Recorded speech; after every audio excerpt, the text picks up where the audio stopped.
এই মুহূর্তে পাওয়া আপডেট আন্তর্জাতিক সংবাদে আপনাদের স্বাগত।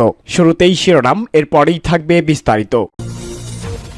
শুরুতে জানিয়ে দিব, ইসরায়েলগামী সকল জাহাজে হামলার হুমকি দিয়েছে হাউসি। এরপরেই জানিয়ে দিব, ইসরায়েল বিরোধী পোস্টের দায়ে নাগরিকদের আটক করছে সৌদি আরব। জানাবো, হামাসকে এক সপ্তাহের আলটিমেটাম দিল ইসরায়েল, এদিকে হামাস বলছে ভিন্ন কথা। পরেই থাকবে, এবার ইঙ্গো মার্কিনের বিরুদ্ধে ইরানের নিষেধাজ্ঞা। সর্বশেষ জানিয়ে দিব, সিএনএনের রিপোর্ট, মধ্যপ্রাচ্যে যুদ্ধে জড়িয়ে পড়েছে ইরান ও যুক্তরাষ্ট্র।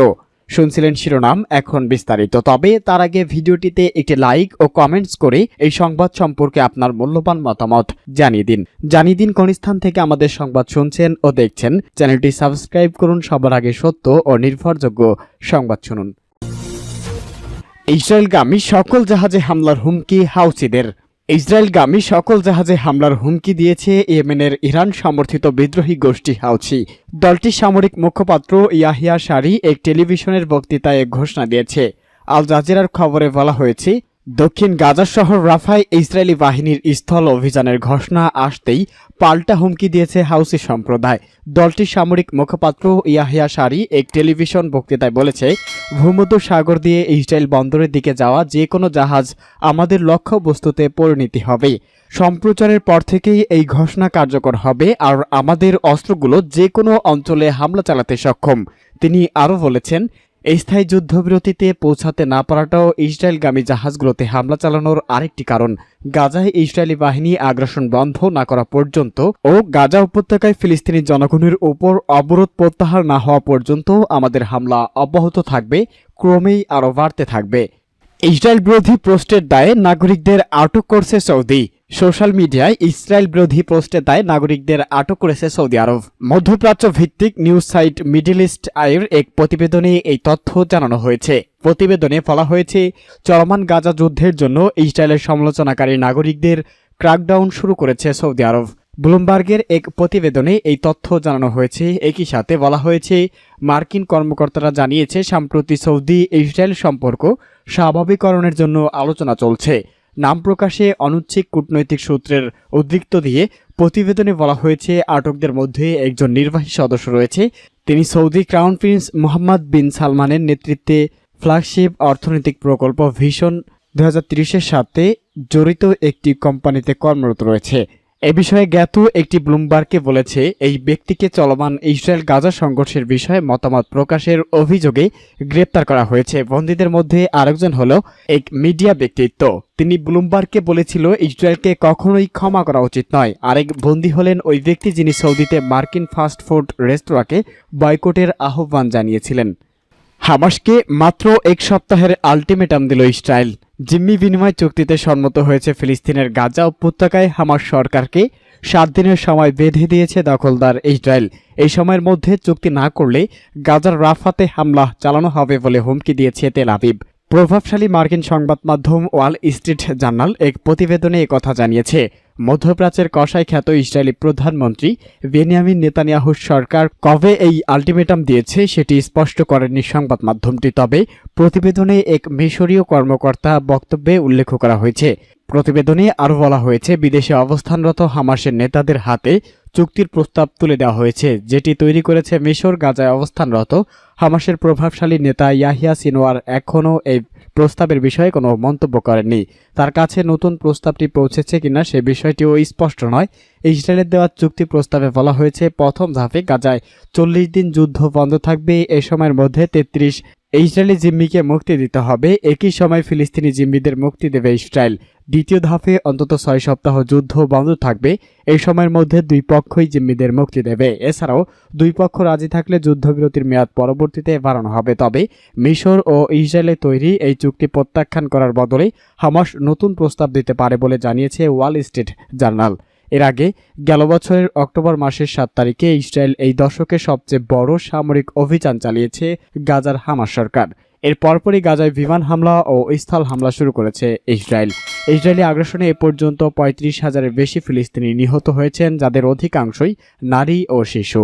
মধ্যপ্রাচ্যে ইসরায়েলের বিদ্বেষমূলক তৎপরতা এবং পশ্চিম এশীয় অঞ্চলে মানবাধিকার লঙ্ঘন ও সন্ত্রাসী কর্মকাণ্ডের দায়ে এবার মার্কিন যুক্তরাষ্ট্র ও ব্রিটেনের 25 প্রতিষ্ঠান এবং ব্যক্তির উপর নিষেধাজ্ঞা আরোপ করেছে ইরান। ইরানের পররাষ্ট্র মন্ত্রণালয়ের দুটি আলাদা বিবৃতির ভরাতে এ তথ্য নিশ্চিত করেছে মেহর নিউজ এজেন্সি। তেহরান ভিত্তিক সংবাদ মাধ্যম পাস টুডের এক প্রতিবেদনে বলা হয়েছে, ইরানের সংসদে পাস হওয়া দুটি আইন বাস্তবায়নের অংশ হিসাবে এসব নিষেধাজ্ঞা আরোপ করা হয়েছে। এই দুটি আইনের একটি হল পশ্চিম এশিয়া অঞ্চলে মানবাধিকার লঙ্ঘন এবং মার্কিন যুক্তরাষ্ট্রের উত্তেজনা সৃষ্টিকারী ও সন্ত্রাসী কর্মকাণ্ডের বিরুদ্ধে লড়াই শীর্ষক আইন, আর অন্যটি হল শান্তি ও নিরাপত্তার বিরুদ্ধে দখলদার ইসরায়েলের বিদ্বেষমূলক তৎপরতা রুখে দেওয়ার আইন। ইরানের পররাষ্ট্র মন্ত্রণালয় যেসব মার্কিন প্রতিষ্ঠানের উপর নিষেধাজ্ঞা আরোপ করেছে সেগুলো হলো লকহিড মার্কিন কর্পোরেশন, মার্কিন এরোস্পেস, প্রতিরক্ষা ও নিরাপত্তা বিষয়ক এই কোম্পানিটি গাজা যুদ্ধে ইসরায়েলকে সামরিক সরঞ্জাম সরবরাহ করেছে। জেনারেল ডাইনামিক্স কর্পোরেশন গাজায় গণহত্যা চালাতে ইসরায়েলকে 155 মিলিমিটার বুলেট সরবরাহ করেছে এই কোম্পানিটি। গাজা যুদ্ধে ইসরায়েলকে ড্রোন সরবরাহ করে নিষেধাজ্ঞার আওতায় পড়েছে আরেক কোম্পানি স্কাইডিও। শেভরন কর্পোরেশন পূর্ব ভূমধ্য সাগরে অবস্থিত গ্যাসকূপ থেকে গ্যাস উত্তোলন এবং সেখান থেকে অর্থ উপার্জন করে তা গাজা গণহত্যায় ব্যবহারের সুযোগ করে দেওয়ার অপরাধে নিষেধাজ্ঞা পেয়েছে মার্কিন বহুজাতিক কোম্পানিটি।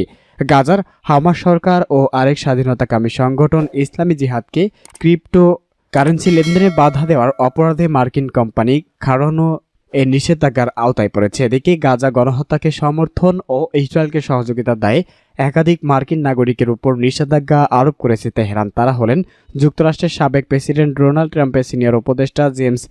সিএনএন-এর রিপোর্ট, মধ্যপ্রাচ্যে যুদ্ধে জড়িয়ে পড়েছে যুক্তরাষ্ট্র ও ইরান। ইসরায়েল ও হামাসের মধ্যকার যুদ্ধ এরই মধ্যে মধ্যপ্রাচ্য জুড়ে ছড়িয়ে পড়তে শুরু করেছে, ফলে স্থানীয় ও বৈদেশিক শক্তিগুলোর মধ্যে একটি সংঘর্ষ দিন দিন অনিবার্য হয়ে উঠেছে। মধ্যপ্রাচ্যের এখন যে ধরনের লড়াই দেখা যাচ্ছে তা অনেকটা ছোট ধরনের হামলা ও এর পাল্টা হামলা। ইরান সমর্থিত যোদ্ধা সংগঠনগুলো ও মার্কিন সেনাবাহিনীর মধ্যে এসব লড়াই চলছে। এছাড়া ইসরায়েলকে টার্গেট করে ইরানপন্থী বাহিনীগুলো। তবে সাম্প্রতিক কিছু ঘটনা প্রবাহ ইঙ্গিত দিচ্ছে যে ইরান ও যুক্তরাষ্ট্রের মধ্যে একটি সরাসরি যুদ্ধ দিন দিন ঘনিয়ে আসছে। এতদিন পর্যন্ত ইরান ও যুক্তরাষ্ট্র সরাসরি একে অপরের মুখোমুখি যুদ্ধ এড়িয়ে গেছে। মার্কিন যুক্তরাষ্ট্র ইয়েমেন, সিরিয়া এবং ইরাকে ইরান সমর্থিত গোষ্ঠীগুলোতে আক্রমণ করেছে। অপরদিকে ইরান সম্পর্কিত গোষ্ঠীগুলো ইরাক এবং সিরিয়ায় মার্কিন ঘাঁটিগুলোকে লক্ষ্যবস্তু করেছে। তেহরান ও ইরাক, সিরিয়া ও পাকিস্তান ইরান বিরোধী গোষ্ঠীগুলোকে শায়েস্তা করতে উঠে পড়ে লেগেছে। সম্প্রতি ইরানে পাল্টা হামলা চালিয়েছে পাকিস্তানও। ইরান দীর্ঘদিন ধরেই তার চারদিকে মার্কিন বাহিনী স্থাপনের বিরোধিতা করে আসছে। এদিকে ইরান এবং মার্কিন যুক্তরাষ্ট্রের মধ্যে চলমান প্রক্সি যুদ্ধের কেন্দ্রবিন্দুতে রয়েছে ইয়েমেনের হুতি বিদ্রোহীরা। তারা লোহিত সাগরে একাধিক পশ্চিমা জাহাজে হামলা চালিয়েছে। দলটির দাবি তারা গাজা যুদ্ধের জন্য ইসরায়েলের বিরুদ্ধে প্রতিশোধ নিচ্ছে। গোষ্ঠীটি বর্তমানে উত্তর ইয়েমেনের নিয়ন্ত্রণে রয়েছে। এর আগে প্রায় 8 বছর ধরে সৌদি আরবের সঙ্গে যুদ্ধ করেছেন তারা। হুতিদের অস্ত্রগুলি মূলত ইরান থেকে আসে। ইরান দেশটিতে অস্ত্রের বিভিন্ন অংশ পাঠায়, সেগুলো সামান্য মডিফিকেশনের পর একসঙ্গে করে ব্যবহার করে হুতিরা। বর্তমানে মার্কিন সামরিক বাহিনী ইয়েমেনের উপকূলে লোহিত সাগরে যুদ্ধজাহাজ মোতায়েন করেছে। সেখান থেকে তারা হুতিদের লক্ষ্যবস্তুতে হামলা চালাচ্ছে। ইরানপন্থী আরেকটি বাহিনী হচ্ছে গাজার হামাস। ইসরায়েল বিশ্বাস করে যে চলমান যুদ্ধের আগে হামাসের প্রায় 30,000 যোদ্ধা ছিল। এটি একটি ইসলামিক সংগঠন যার একটি সামরিক শাখা রয়েছে। 1987 সালে প্রতিষ্ঠিত হয় হামাস। গত 7ই অক্টোবর ইসরায়েলে হামলা চালায় হামাস। এতে 1200 ইসরায়েলি নিহত হয়। এছাড়া আরও 253 ইসরায়েলকে অপহরণ করে আনে এই বাহিনী। ইরান সাম্প্রতিক বছরগুলোতে হামাসের সঙ্গে ঘনিষ্ঠ সম্পর্ক গড়ে তুলেছে।